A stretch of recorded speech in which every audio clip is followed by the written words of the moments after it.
sandwiches, ice cream, coffee and snacks, and many other pleasing treats. Our foods are fresh and tasty, our drinks satisfying and refreshing. They're so good. Welcome to Average Joe's Drive-In. And now, on with the show. Hey everybody, welcome to Average Joe's Drive-In, episode number 48. I am your host, TJ Washburn, and this is a review cast.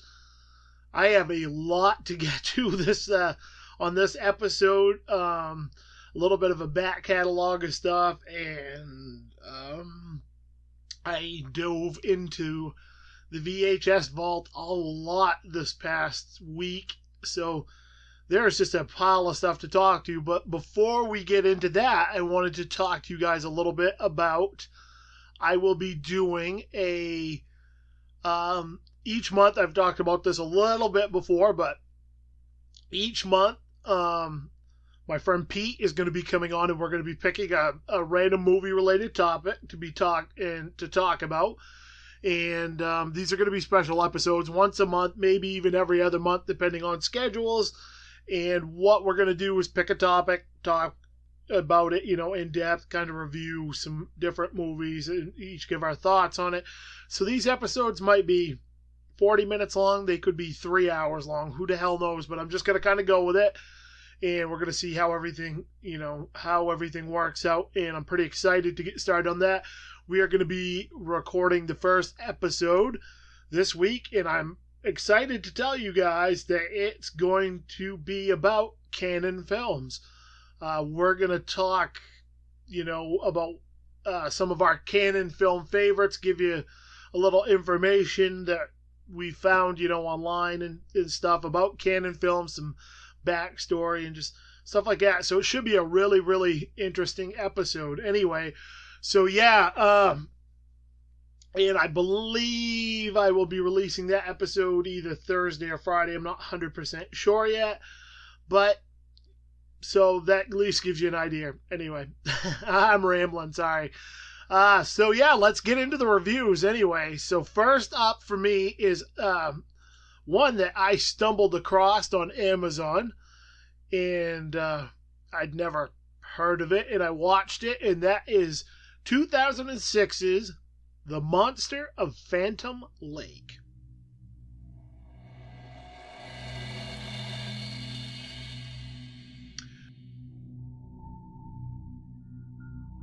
Space.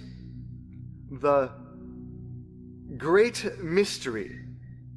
Infinitely complex, yet simplistically beautiful. There are those who believe that life here began out there.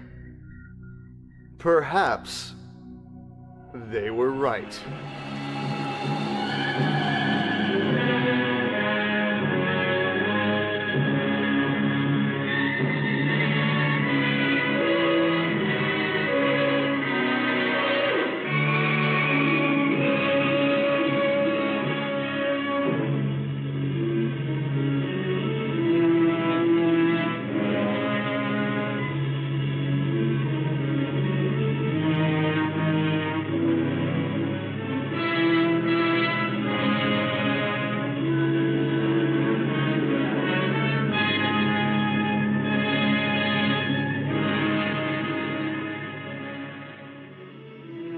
Fascinating.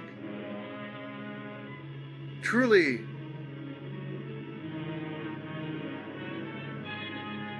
fascinating.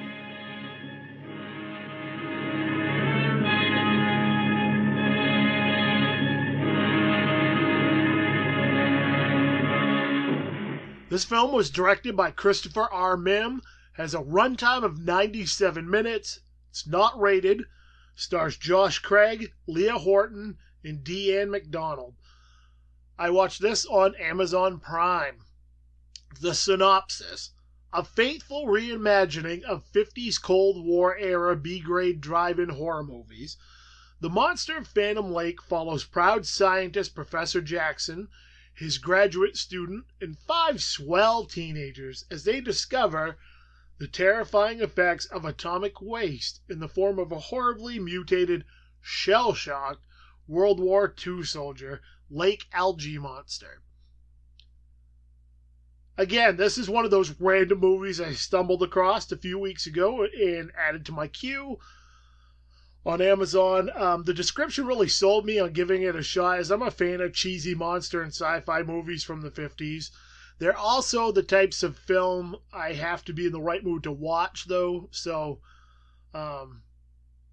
it's one of those things like I'll get in the moods like with a lot of stuff and I will just binge the hell out of. This is a great homage to those films. If you've ever watched a lot of them, you know how often the dialogue was comically painful and the actions of the characters are often beyond dumb. Oh, and you almost always had a person in a cheap rubber suit playing the monster. Well, this film has all of that in spades, but done in a very tongue-in-cheek way, which works brilliantly. I think most fans of 50s era genre films will fully appreciate and understand it. If you're not, maybe not so much. There's a moment in this film with the professor playing rock and roll that absolutely killed me. I'm not going to spoil it, but look for that moment. I'm glad I stumbled across this little gem of a film. It was an easy watch with lots of humor. Like its 50s counterparts, it is far from perfect, but damn, it is a lot of fun. Apparently there is a whole series of these films done by the same director. I think I'll have to try and track them down and give them a watch. And I added them on a side note that I didn't know when I wrote this review. Pretty much all of the films he's done are on Amazon Prime, so I've added all those to my queue. And if you just type in the director's name, they pop up, and there's quite a pile of them. My rating on this was a 6.5 out of 10. The average IMDb rating is a 5.6 out of 10. 1987's The Princess Bride. Grandfather's here. Mom, can't you tell me I'm sick? He'll pinch my cheek. I hate that. Maybe he won't. Hey, how was this sickie? Huh? I brought you a special present. What is it? It was the book my father used to read to me when I was sick, and I used to read it to your father. And today, I'm going to read it to you. It was a time when life didn't seem so complicated. Marriage is what brings us together today. What? What? I'm killing myself once we reach the honeymoon suite. Wouldn't that be nice, A courtly age of gentle conversation. I will always come for you. But how can you be sure? This is true love. Oh, no. Is this a kissing book? No. Actually, there was a lot of treachery, peril, and revenge. Prepare to die. Never go in against a Sicilian when death is on the line.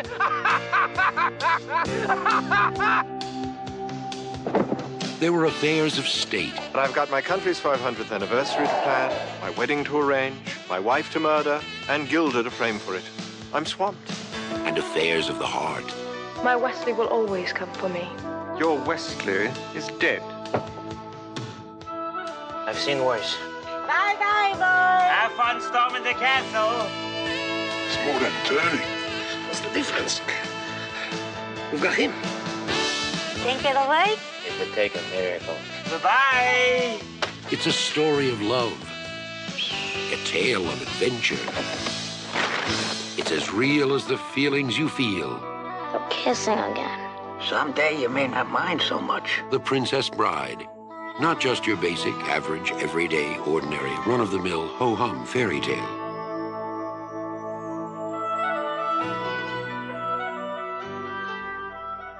This film was directed by Rob Reiner, has a runtime of 98 minutes, rated PG, stars Carrie Ewells, Mandy Patinkin, Robin Wright. I watched this one on DVD.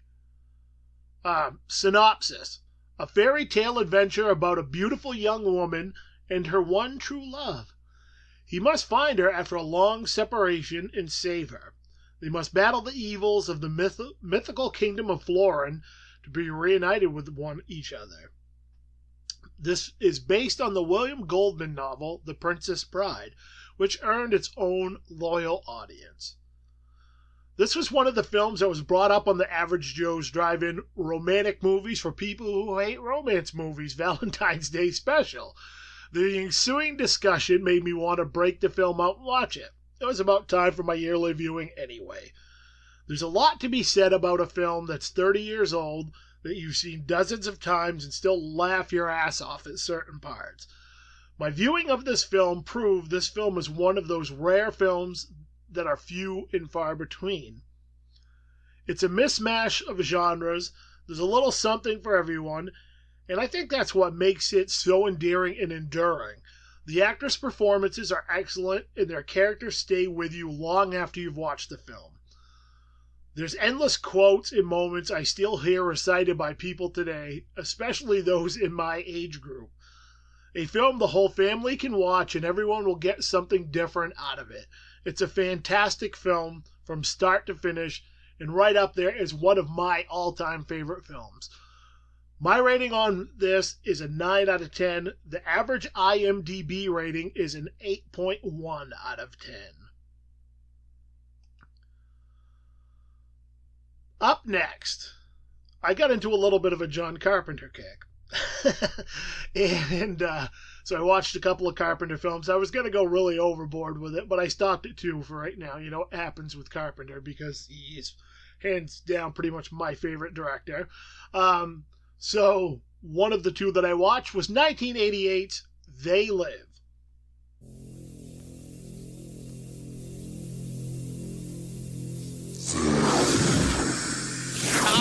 Masters! What do these things want, and why are they here? You still don't get it, do you, boy? They have recruited the rich and the powerful. They're running the whole show. Wake up! They're all about you, all around you. Blinded us to the truth. Take a look. They are safe, as long as they are not discovered. I don't know what they are or where they came from, but we gotta stop them. Stay away from me. Put these on. They have us. Look at them, they're everywhere.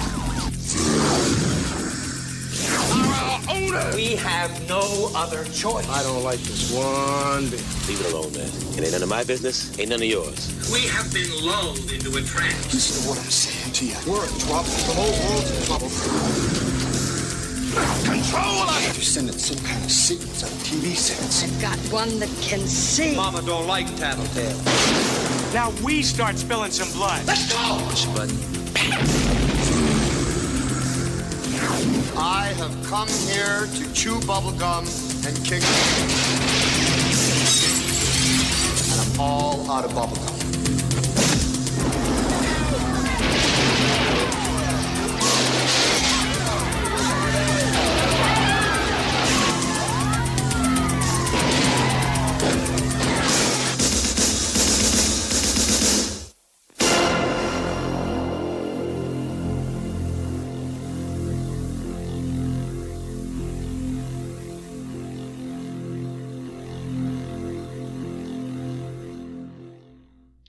This film was directed by John Carpenter, has a runtime of 94 minutes, it's rated R, stars Roddy Piper, Keith David, and Meg Foster.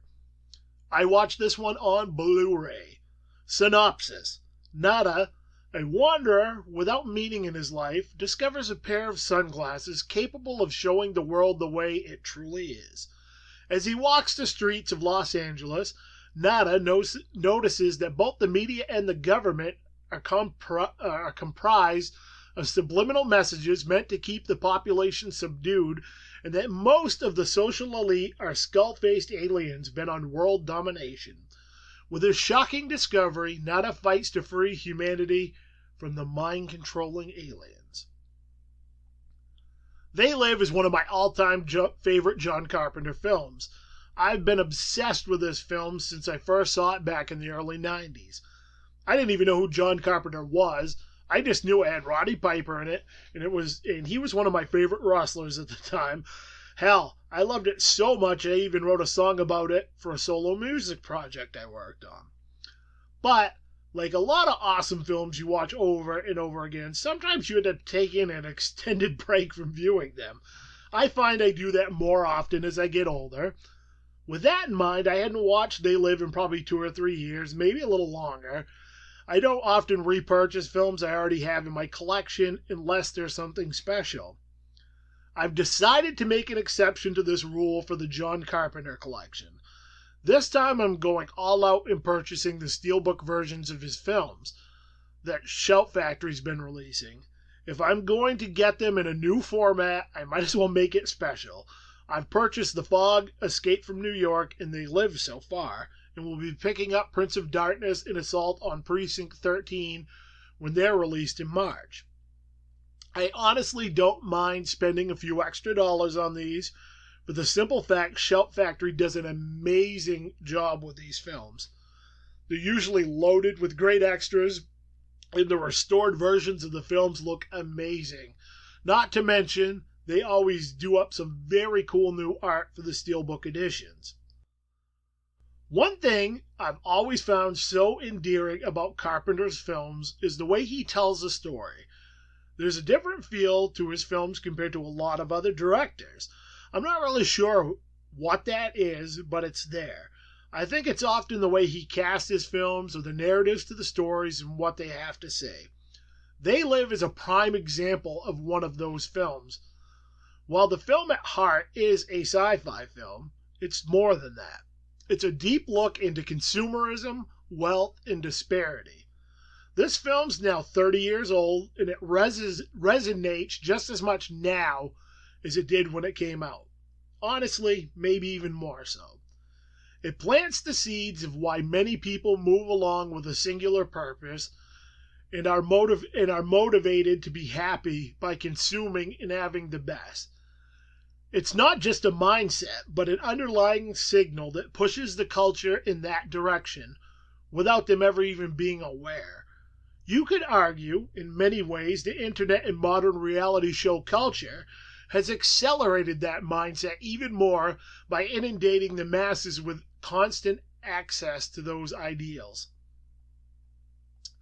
They Live manages to explore this in a way that's entertaining, even if it is beating you over the head in what it is trying to say.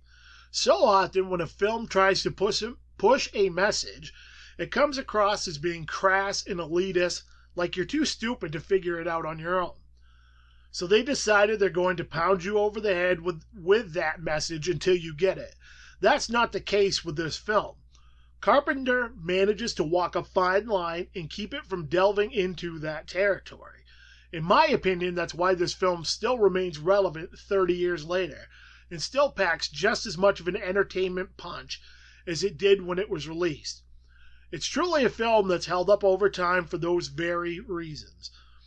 Where many films from that era often feel dated and almost a parody of themselves, one thing that helps this film maintain its original voice and integrity is Carpenter's ability to cast actors who maybe aren't your typical superstars or larger than life.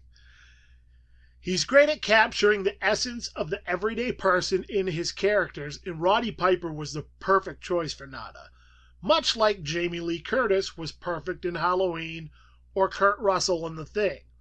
Seeing beyond the typical Hollywood stereotypes and casting people who would fit perfectly for the roles is a knack he's proven to have time and time again.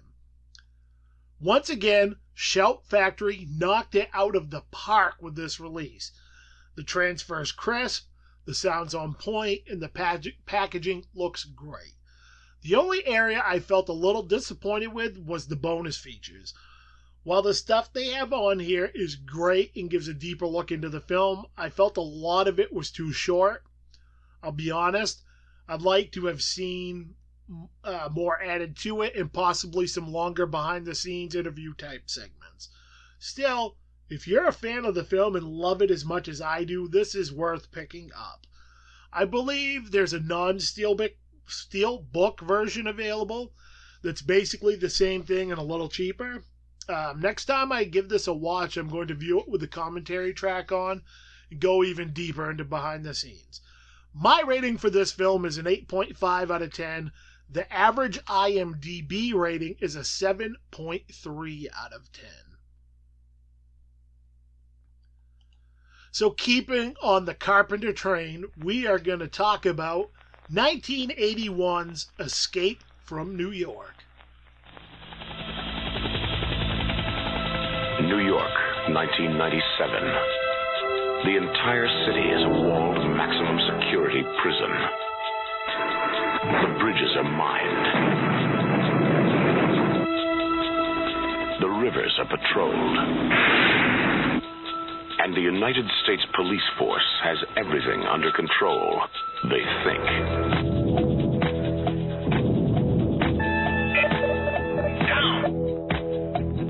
I'm going in.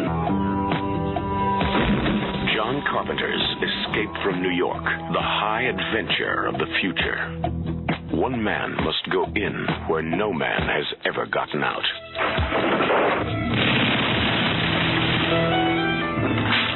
And if he comes back alone, his nightmare has just begun. Who are you? John Carpenter's Escape from New York. Heard you were dead.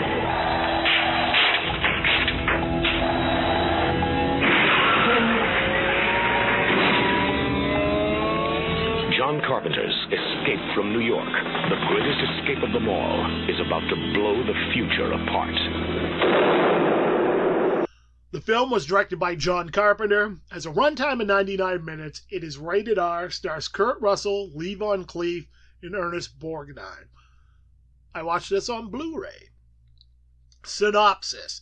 In 1997, a major war between the United States and the Soviet Union is concluding, and the entire island of Manhattan has been converted into a giant maximum security prison. When Air Force One is hijacked and crashes into the island, the president is taken hostage by a group of inmates. Snake Plissken, a former Special Forces soldier turned criminal, is recruited to retrieve the president in exchange for his own freedom. This film was the world's introduction to Snake Plissken, the iconic, legendary gunslinging anti-hero whose cowboy sensibility has become the thing of cult legend. I think most people would put this one high up on the list of best Carpenter films. There's a reason for that. Carpenter always has a knack for putting the cast together, and this is no exception. Even the smaller roles are filled by great character actors who bring them to life in the right ways. The whole story feels like a Western set in a dystopian urban setting. It has that same sensibility to it, which Carpenter and Kurt Russell both mention in one of the behind-the-scenes segments.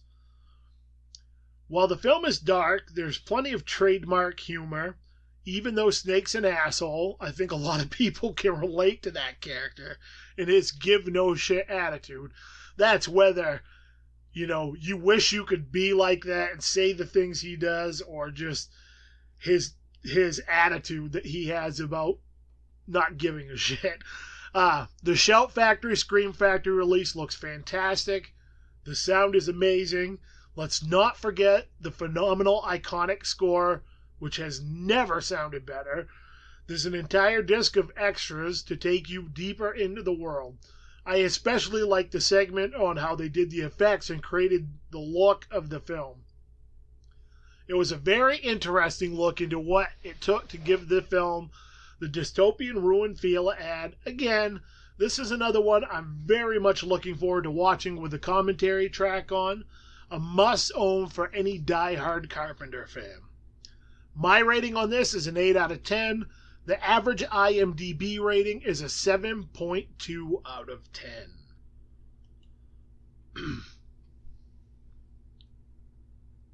So up next is a brand new film that is in the theater right now, and that is 2018's Annihilation. Can you describe its form? No. Start from the beginning. What do you think I do when you're away? You think I'm out in the garden pining, looking up at the sky? Why aren't you here? I gotta leave a day early.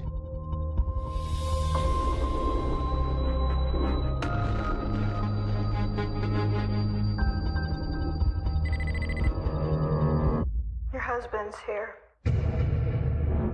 Let me see him. He's extremely ill.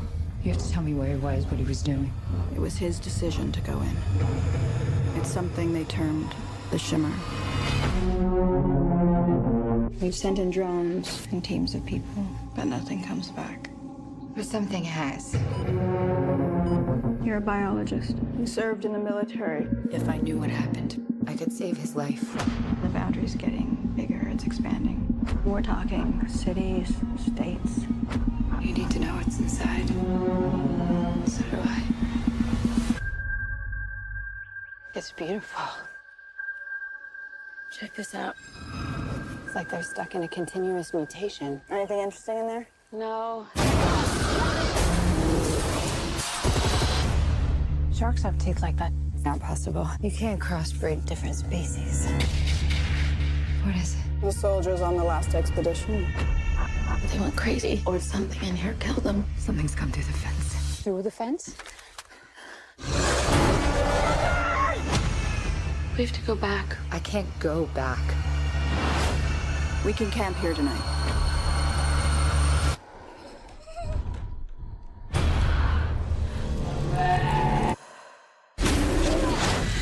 It's destroying everything. It's not destroying. It's making something new.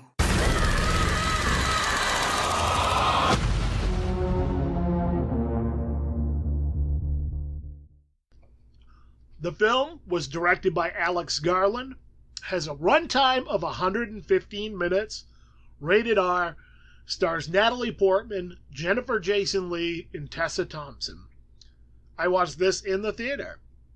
Synopsis: a biologist signs up for a dangerous secret expedition where the laws of nature don't apply. The trailer for this film garnered my interest right off the bat. Big budget sci-fi films usually do that. Maybe more so than any other genre. They're also usually my favorite genre to see in the theater. The grandiose spectacle they usually are is best served big and loud. This film is a very, very slow burn. It's the type of film you need to pay attention to. There's a lot going on, but it's not a heavy action film by any means. It's very story-driven. If you're going in thinking it's a fast-paced action-style sci-fi, you are probably not going to enjoy it at all and be a little disappointed. The effects in this film are stunning. They flow seamlessly, and never once was I taken out of the story by a scene. The acting is top-notch, great performances by the characters. The cinematography in this is kick-ass, an absolutely gorgeous film. The score is wonderful, and dare I say, even a bit outside the box, but it fits the film's tone perfectly. If I had any complaints about the film, it was the pacing of the story. It almost felt a little too slow at times. You kept waiting for a big moment to happen or something faster paced. Again, that may be my perception of what the film was more than anything. I didn't know this film was based on a series of books, so I didn't have any preconceived notions about it. Fans of the series might have. The pacing is certainly deliberate. The ending, I'm not sure how I feel about it. It felt a bit incomplete to me, but again, knowing that it's based on a series now, it makes more sense because it certainly felt like it was setting up a second film. I don't think this film is going to be for everybody, but if you like deep sci-fi that focuses more on the science than the action, you'll very much dig this film. It's weird, but weird in a good way. My rating was an 8 out of 10. The average IMDb rating is an 8.1 out of 10.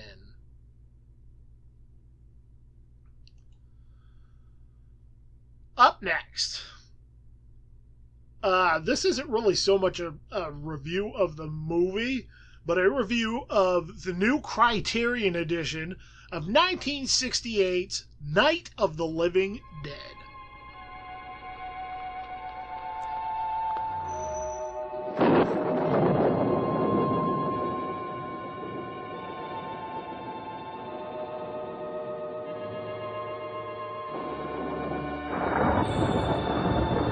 The killers are eating the flesh of of the people they murdered? Yeah, they're dead. They're all messed up.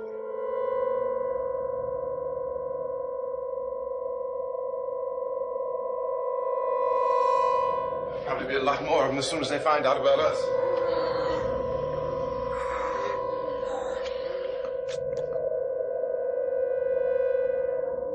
All persons who die during this crisis, from whatever cause, will come back to life to seek human victims. I'm telling you, they can't get in here.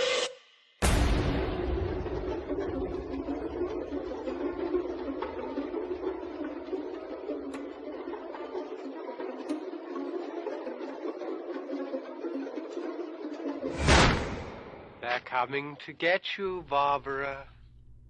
The film was directed by George A. Romero, has a runtime of 96 minutes, not rated, stars Dwayne Jones, Judith O'Dea, and Carl Hardman. I watched this one on Blu-ray. Like I said, it's a review of the Criterion edition. Synopsis of the film for those 5 of you who aren't familiar with it. A disparate group of individuals take refuge in an abandoned house when corpses begin to leave the graveyard in search of fresh human bodies to devour. The pragmatic Ben does his best to control the situation. But when the reanimated bodies surround the house, the other survivors begin to panic. As any semblance of order within the group begins to dissipate, the zombies start to find ways inside. And one by one, the living humans become the prey of the deceased ones. This has long been one of my favorite movies, number 11 on my all-time favorite horror list. Frankly, I've never had a great copy of this film. The version I owned was a poor VHS transfer. Seeing this movie has been in the public domain for a while. Everyone and their brother has put this one out at one point in time. I've held off on purchasing a new copy of the film simply because I figured it wouldn't be improved upon that much, and I wanted to wait until someone did a proper restoration and loaded it with a pile of extras. Criterion did just that. The transfer. The film looks stunning. You couldn't ask for a better transfer of the film itself. It really breathes a new life into the film. I've seen dozens of times. I've gotten so used to watching poor transfers that I've become accustomed to it. This really was shocking to me to see it in such crisp clarity. Not only is the transfer amazing, but the sound restoration is unbelievable. I swear there were things that I never heard in this film before. It was almost like watching it for the first time again, which is pretty special if you're a fan of this film. I'll be honest, I haven't watched all the bonus features yet, but this is loaded. There's a whole separate disc with nothing but extras. There's a great interview retrospective on what the film meant to filmmakers, fans, and cinema in the horror genre, featuring Guillermo del Toro, Robert Rodriguez, and Frank Darabont. There's a pile of interviews with cast and crew, photos, and more. If you're a big fan of this film and have been waiting for the ultimate packaging and edition, you need to look no further. I really don't think it's going to get any better than this. It's a little pricey, but honestly, it's worth every damn penny. I highly recommend picking it up. Night of the Living Dead remains as poignant today as it did 50 years ago.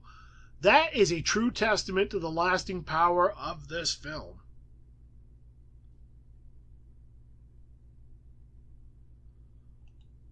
Up next, 2002's Reign of Fire.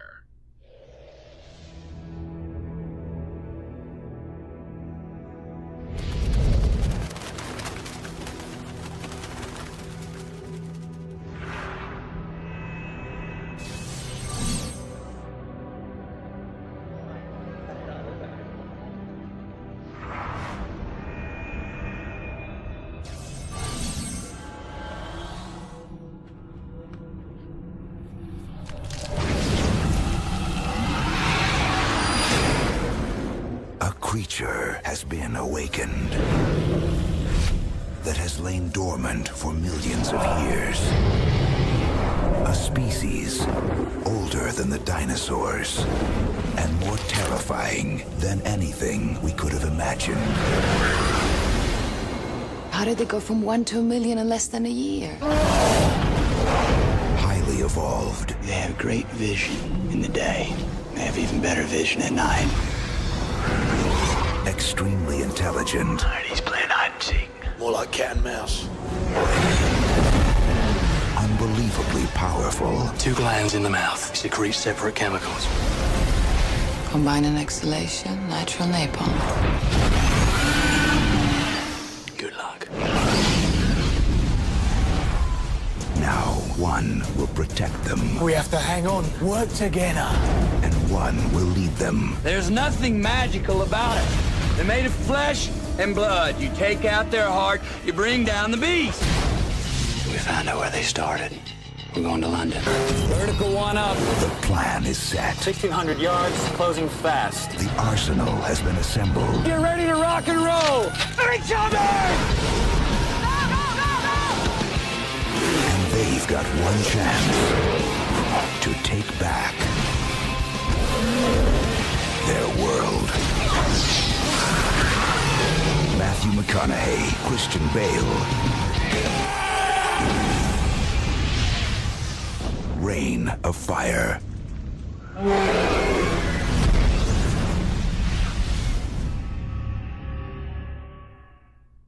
The film was directed by Rob Bowman, has a runtime of 101 minutes, rated PG-13, stars Matthew McConaughey, Christian Bale, and Isabel Scorupco. Synopsis. I watched this on Blu-ray. Synopsis. In present-day London, 12-year-old Quinn watches as his mother wakes an enormous fire-breathing beast from its century-long slumber. 20 years later, much of the world has been scarred by the beast and its offspring. As a fire chief, Quinn is responsible for warding off the beast and keeping a community alive as they eke out a meager existence. Into their midst comes a hotshot American, Van Zandt, who says he has a way to kill the beast. This was one of those movies that grew on me over time. I remember not liking it that much the first time I saw it, but I gave it a second chance and enjoyed it more, and continued to enjoy it more on subsequent viewings. I no longer owned it, but managed to snag a cheap copy on Blu-ray, so needless to say I was excited to see it in HD glory. This film still looks gorgeous. That might be weird to say for a movie that's so dark and dingy, and I don't mean like the film itself, but the tone of the film, the color palette is very dark and dingy. You're dealing with dragons that are burning everything. But there's a beauty in the chaos and destruction of the world it's set in. The effects look stellar. I used to think it was a big so-so on the effects, but on the Blu-ray transfer, I thought they looked great. There are only a few little spots where it looks kind of dodgy, and that's kind of like some of those weird green screen moments. The acting is solid, but a bit over the top at times. For me, that doesn't affect the story all that much. In fact, this is one of my favorite Matthew McConaughey performances. It's over the top, but over the top in the right sort of way. While this film is far from perfect, there's a certain charm to it. It's a fun film. I look at it as a really big budget creature feature B-movie. Despite its flaws, it's one I can throw in just about any time and know I'll enjoy. A very easy go-to. My rating on this is a 6.5 out of 10. The IMDb rating is a 6.2 out of 10. So I'm just looking through my notes real quick here to make sure what I got going on. And yeah, I'm trying to exit out of a few things real quick, so please bear with me. Because there's a lot to catch up to. And what I want to do right here is I've decided, I'm going to really try on Sundays is usually my day that I don't do a whole hell of a lot. So I've decided that when I watch movies on Sunday, I'm going to watch stuff from my massive VHS collection. And So this Sunday, I started watching some VHS movies, and I've actually watched a lot of VHS movies recently, just because I've managed to get some really cool stuff that I haven't seen in ages, so it was fun to throw on. So right now, this portion of the review cast, we are going to open up the VHS vault, and I'm going to review 6 films that I watched on VHS recently. And we are going to start out with 1986's Space Camp. Atlantis, do you copy? This is Atlantis. Radio check satisfactory. Over. Space Camp. Robert Pickett, Purple Team. America's real training ground for future astronauts. I'm going to be the first female shuttle commander. Catherine, you're not a passenger, you're a pilot. Fly it! Do you want space camp? My father wants space camp, but I want my head examined. Please return your seats and tray tables to their full upright position. Remember everything I read. It's a real drag sometimes. What'd you get on your SATs? 800s. And what is your name? Rudy Tyler, ma'am. Spit it out, Rudy. Rudy Tyler, ma'am! The green one right next to the red. At 0900 Thursday, we're going to test fire the engines, and some of you will be able to sit in this. To Catherine. Stand by for main engine test. She's all yours. 4, 3, 2. go for main engine test. We have main engine test. We have overheat on Booster B. What does that mean? We can't stop it. Booster B is near ignition. It's going to light. Get that thing operational. Go for launch! Now! We're not authorized. Light it or they're gonna die. What's happening? Do it now. Light it.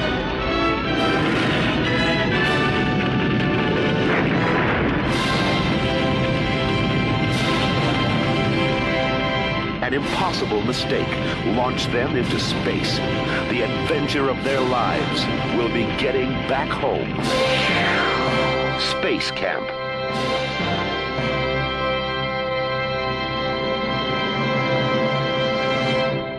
This film was directed by Harry Weiner. Runtime, 107 minutes. Rated PG. Stars Kate Capshaw, Leah Thompson, Kelly Preston, Joaquin Phoenix, Tom Skerritt, Larry B. Scott. I watched this on VHS, of course, because this is the VHS vault. Synopsis. Andy Bergstrom, an astronaut eagerly awaiting her first trip to space, runs a summer camp for teenagers with her NASA-employed husband, Zach. One night, during an engine test, Andy and 4 teenage campers are accidentally shot into space. Together, the group, which includes Catherine, a pilot in training, and Tish, a ditz with a perfect memory, must work together to operate the spacecraft and return home. I think the last time I saw this one, I was like 7th or 8th grade. I know it's been forever. I was finally able to give it another viewing thanks to my good friend Eric Marner of the Movie Freaks podcast, who hooked me up with a VHS copy. Thanks, Eric. This one is rife with nostalgia for me and just as majestic and awesome as I remember. Sure, by today's standards, it's probably a little on the cheesy side, but I don't care. I still love the hell out of it. So often when you revisit a film from your childhood, it loses some of that charm. It certainly wasn't the case with this film. I had a giant stupid smile on my face the whole time. The cast is loaded with future stars and 80s movie stars. The performances are pretty damn convincing if you ask me, even for that time period. I thought the effects were pretty solid. I think watching it on VHS added just a tiny bit of extra awesomeness to the whole experience. I even still love Jinx. I kind of expected to find the robot companion a bit annoying, but I didn't. If you can't find this one and give it a watch, gather the whole family and sit down and watch it. It would certainly make for a fun and engrossing movie night, but please take my rating with a grain of salt, because like I said, the nostalgia goggles are on pretty heavy this one. And it's also really interesting to see a very, very young Joaquin Phoenix as Leaf Phoenix in this film. My rating is a 7 out of 10. The average IMDb rating is a 5.6 out of 10.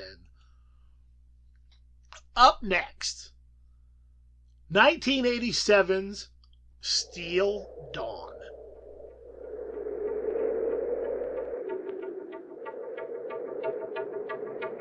Out of the ruins of a nuclear war, through a landscape of unearthly beauty and unknown terrors, and into a world struggling against the forces of nature and the forces of evil.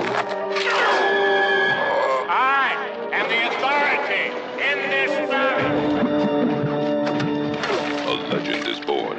You shouldn't play with sharp objects. The legend of a man with no name and no home. You like being mysterious, don't you? A warrior trained in the ancient art of combat. A man needs his exercise. A hero for a new civilization. My father's dead now. He was a commander. I knew it. He is all that stands between those who would rebuild and those who would destroy. Cut the boy's throat. This is his challenge. This is his triumph. Patrick Swayze is the soldier of destiny. Do you feel safe now? Yes. Steel Dawn, the legend begins. This film was directed by Lance Houle, has a runtime of 100 minutes, rated R, stars Patrick Swayze, Lisa Niemi, and Anthony Zerbe. Again, VHS. Synopsis: a post-World War III swordsman defends a desert widow and her water treatment farm. This is one of those films I have known about for years but never gotten around to watching.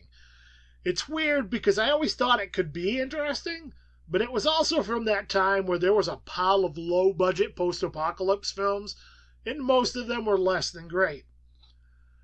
I think that was a big reason I've held off on checking it out.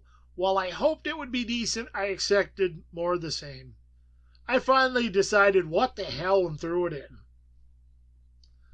I'm now kicking myself in the ass for not checking this one out sooner. While it doesn't really reinvent the wheel as far as post-apocalypse films go, it's better than I ever expected. It reminded me of a mix between old-school kung fu mixed with western and post-apocalyptic action films. What really sets this one apart from those films was the acting. It was surprisingly good. The score fit the tone of the film nicely, and the fight sequences were very well done. 9 times out of 10, the fight sequences are just so bad in these types of movies, or just really cheesy, along with the scripts, but I digress. I never once found myself bored with this one or cringing because something was overly cheesy. The pacing was good. The director seemed to know to work within his limitations.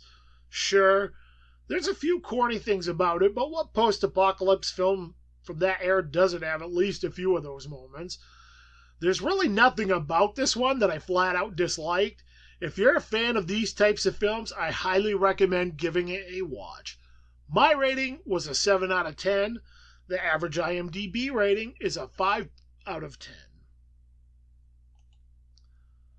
Next up, 1992's Universal Soldier. It was a top-secret government project. Pac-Man eyes. All of them. Designed to create the perfect soldier. No man would ever again have to die in the service of his country. Cryogenically preserved. Okay, guys. Memory clearance. Genetically enhanced. How's the picture? Pretty ugly. Very funny, very funny. Programmed to obey. We're at the tower. Okay, here we go. Who are these guys? 30 hostages held inside the power station at the base of the structure. I said shut up! We're inside. Begin phase 2. This marks the 3rd successful mission for the Universal Soldier. But there was something they didn't count on. He's not responding. GR-44, do you read me? At the end of the mission, he became completely unresponsive. Inside the machine is a man. Do you really think the Pentagon would allow the regeneration of dead soldiers? Stop the girl. Shoot if you have to. And all it takes Veronica Roberts, TNA. is one memory You didn't do anything! to awaken him. Let's go! Hit it! Traitor. Universal Soldier. What the hell did they do to you? Don't know. But I'm going to find out.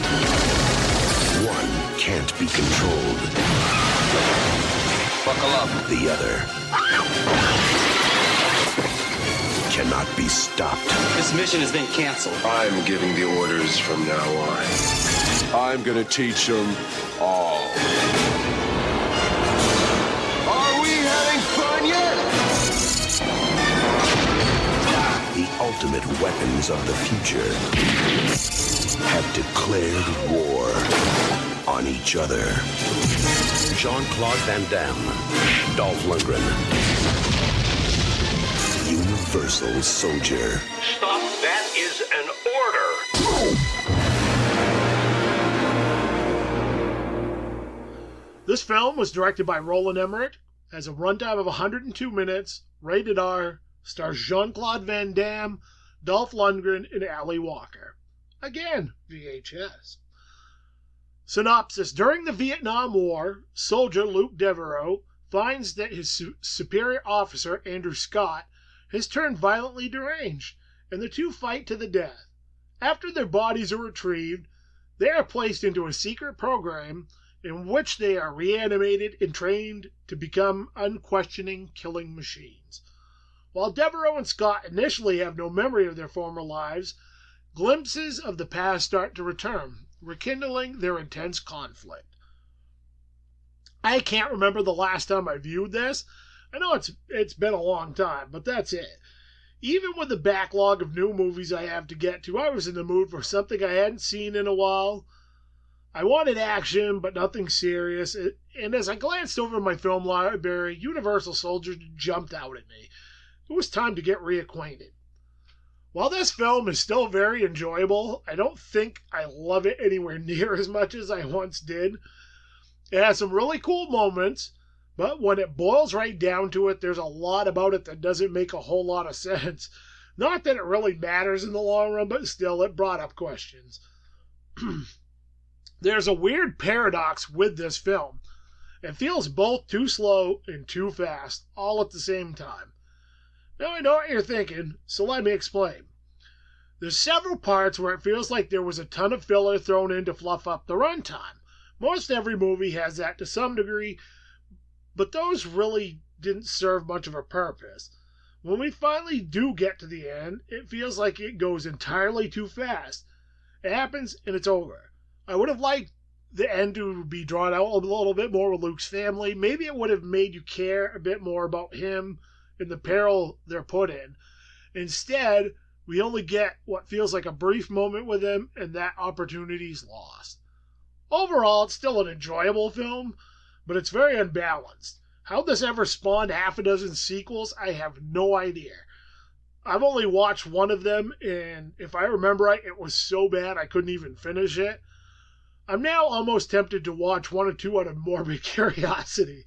My rating on this is a 5 out of 10. The average IMDb rating is a 6 out of 10.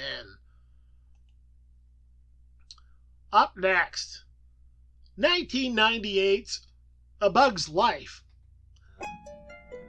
They come, they eat, they leave. They come, they eat, they leave.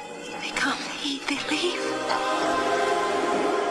Let me tell you how things are supposed to work. The sun grows the food, the ants pick the food, the grasshoppers eat the food. It's a bug-eat-bug world out there. Someone could get hurt. We could send someone to get help. Ludicrous. There's snakes and bigger bugs out there. Exactly. We can find bigger bugs to come here and fight. Now, why didn't I think of that? Oh, because it's suicide. From the creators of Toy Story, The cavalry has arrived. Comes an epic of miniature proportions. Ta-da! Hey, cutie! Want to pollinate with a real bug? So, being a ladybug automatically makes me a girl. Is that it, Flyboy? Cripes! She's a guy! Walt Disney Pictures presents You think this is a game? Hey, go, go, go! a Pixar Animation Studios film. Oh, my dicker! We are gonna knock them dead! A Bug's Life. Run for your life! This film was directed by John Lasseter and Andrew Stanton. Has a runtime of 95 minutes, rated G, stars Kevin Spacey, Dave Foley, and Julia Louis-Dreyfus. Again, VHS. Synopsis. Flick is an inventive ant who's always messing things up for his colony. His latest mishap was destroying the food stores they were supposed to be used to pay off Grasshopper Hopper. Now that the strong-armed insect is demanding that the ants gather double the food, or face annihilation, to avert disaster, Flick goes on a journey to recruit fighters to defend the colony. When he meets a band of high-flying circus insects, he thinks he's found his salvation. This is one of my favorite Pixar movies. I've always adored it. It's one of the only Pixar films I've watched more is probably The Incredibles. It's been a while since the last time I saw it, and I felt like it was the right time to throw it on. It's a testament to the durability of a film when, after dozens of viewings, you're still not sick of it. This one I still come away with a smile every time. It's a simple tale of mistakes, redemption, and standing up for what you believe in.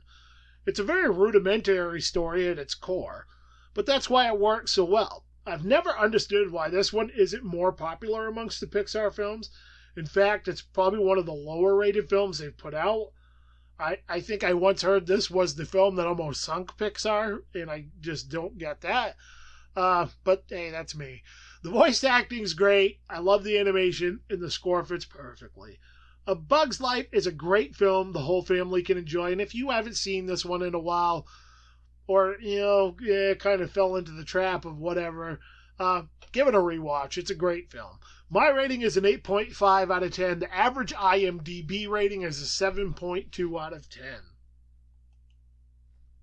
Up next, 1990s Dick Tracy.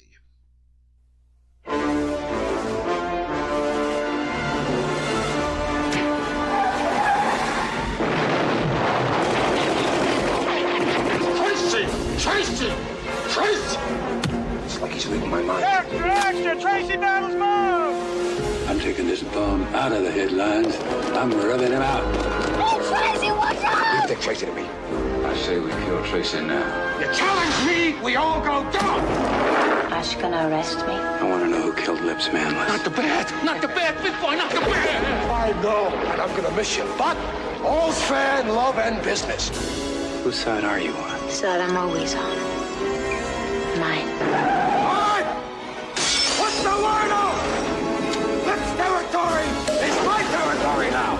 Everything he owns, I own. Move in and take your positions. Okay, boys, let's go. And you, guilty of attempting to bribe an officer of the law. She does some nifty undercover work. That Dick Tracy drives you crazy, doesn't he? All right, that's enough. I want Tracy dead! Tracy, let's go! Good luck. You have just said goodbye to oxygen. Aren't you gonna frisk me? Stupid cop. Tracy?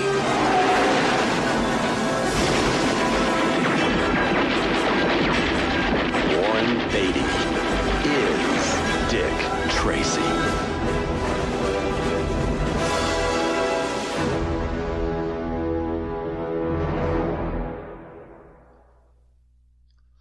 This film was directed by Warren Beatty.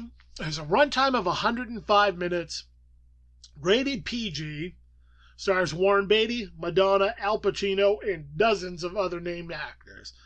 Again, VHS. Synopsis. Hard-boiled detective Dick Tracy is searching for evidence that proves Alfonso Big Boy Caprice is the city's most dangerous crime boss. He may have found the key to unraveling the crime lord's illegal empire in Breathless Mahoney, an enigmatic ballroom singer who has witnessed some of Caprice's crimes firsthand. However, she seems more set on stealing Dick away from his girlfriend Tess than helping him solve the case of his career.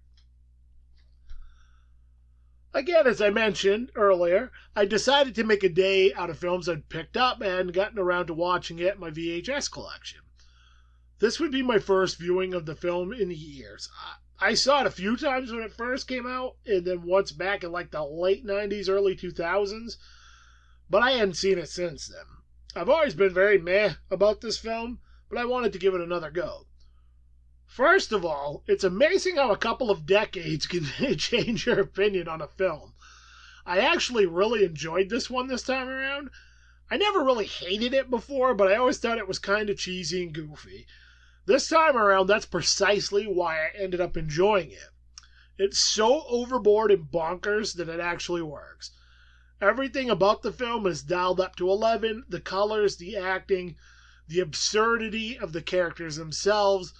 The only other film I could really compare it to in that sense is maybe The Mask with Jim Carrey. The visual aesthetics of the film stick out like a sore thumb, but that's what makes it very surreal and comic book-esque. This may be the most comic book looking film I've ever seen in those regards. I actually found it quite funny in parts. There were a lot of little things I didn't remember or never caught on previous viewings that made me chuckle. I'm glad I threw this one in and looked at it with a fresh perspective. I know my opinion certainly changed a lot with this viewing. It was also interesting to see how loaded the cast of this film was. When you start scrolling through the credits, it's an all-star lineup.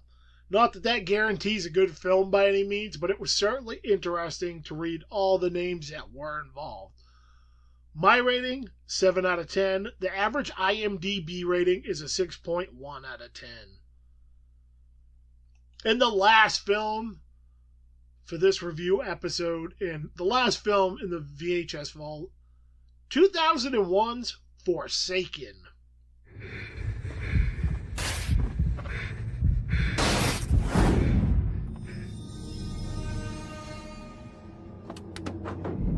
How you boys doing this evening?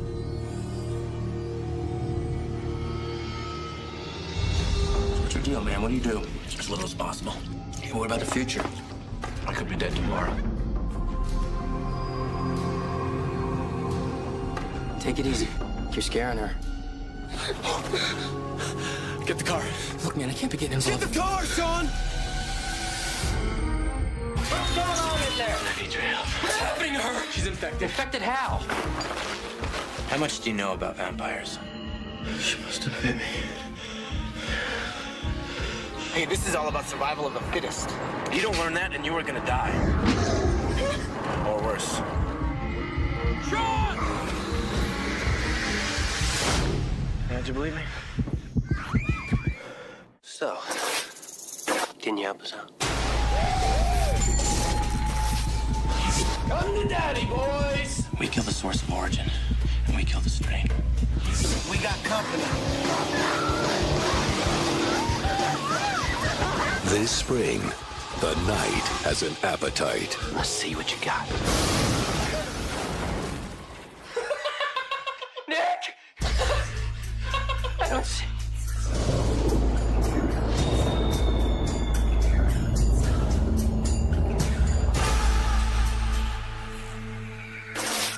Got an opening for a new girlfriend. What do you say?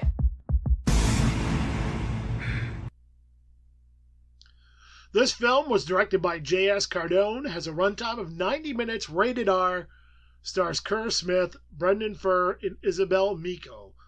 Again, VHS. Synopsis. Driving cross-country to deliver a vintage Mercedes, Sean does the one thing he wasn't supposed to do, pick up a hitchhiker. From that moment on, his road trip is transformed into a surreal and terrifying nightmare. Sean's new companion, Nick, is not that laid back. Aimless traveler he seems to be. He is a hunter, and his prey is a roving band of forsaken youths who feed upon hapless victims found in the dead of night.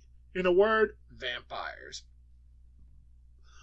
I've watched this one before, but I honestly remembered absolutely nothing about it.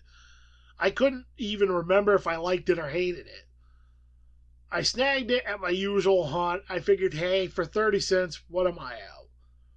When the film finally started rolling, it started coming back to me. It also quickly reminded me that I didn't like this one. This viewing did very little to change that. In fact, I think I may have liked it even less upon this viewing. To me, this film was a glistening beacon of what was wrong with almost every late 90s, early 2000s horror. It was shiny, no substance-filled 90210 MTV reality show with vampires bullshit. There was a reason I forgot about it. Those previously mentioned things are why so many of those films from that time period are so easily forgettable. They all just kind of blend together. There was nothing that set them apart. Very cookie cutter, by the numbers, with a hot young cast. Don't get me wrong. There were a few from that era that stood out, but they were few and far between. On the plus side, there were some really good songs in it. I'll give it a few points for being well shot in the soundtrack, but that's about it. Don't bother with this one. 3.5 out of 10. The average IMDb rating is a 5.3 out of 10. So that's going to wrap things up as far as reviews go. And I would like to thank everybody for tuning in and, keeping up with the show. Again, we have the special episode will be coming up later this week. And I'll let everybody know on the websites and stuff what day that's going to be posted. But like I said, I'm thinking either Thursday or Friday, possibly maybe even Saturday. But if you want to keep up with what's going on with Average Joe's, as I do post reviews and share things on the websites, you can check us out on Facebook at Average Joe's Drive-In Podcast, Instagram at Thomas Washburn Jr., Twitter, TWJ Author. You can go to thomaswashburnjr.com, and, that has everything you need as far as links and where to find stuff. And if you want to support the show, there's a cool way to do it. And you get something out of it and it helps the show. You can go to Amazon and buy one of my books. If you want to get them for Kindle, they're cheap. They're also available in paperback formats. But the cool thing is, so go to Amazon, type in Thomas Washburn Jr., and my short stories, books, everything will pop up.